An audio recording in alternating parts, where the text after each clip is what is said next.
We're now standing in front of the painting by Floris van Dijk, and if you quickly glance to your right, you'll see the other still life, the painting by Willem Heda. These two still lifes are true showstoppers, magnificent paintings. The artists almost seduce you with their unparalleled technique in getting these objects on the table to look so true to life. And when I look at those cheeses, I always get a real craving for a cheese sandwich.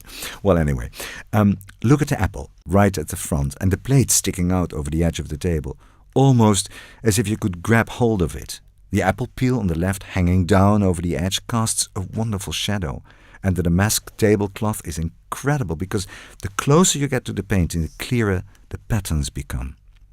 The other thing that's so beautiful is the knife pointing towards the cheeses and the glass interrupting the line of the knife. And if you look carefully at the glass, you can see the reflection of the window that must have been behind the painter. I think that's so skillfully done.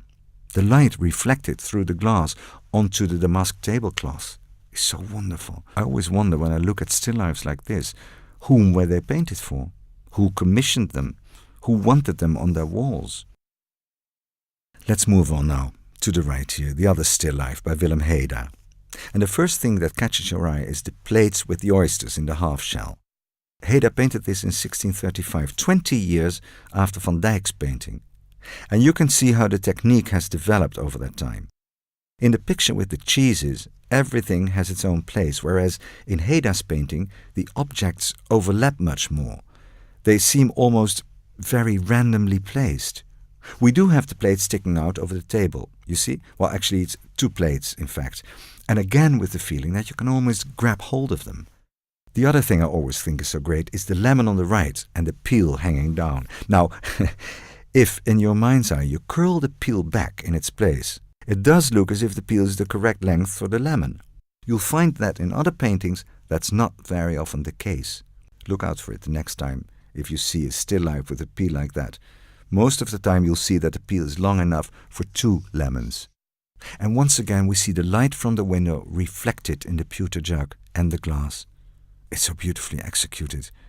I think he must have played around with it for ages, always looking where the reflection would fall and how the light would reflect in the objects, and so on.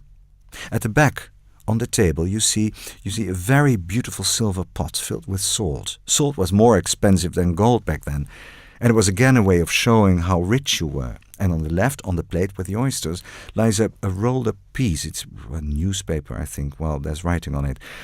It contains spices. And in fact, spices used to be sold in small cones of paper like that.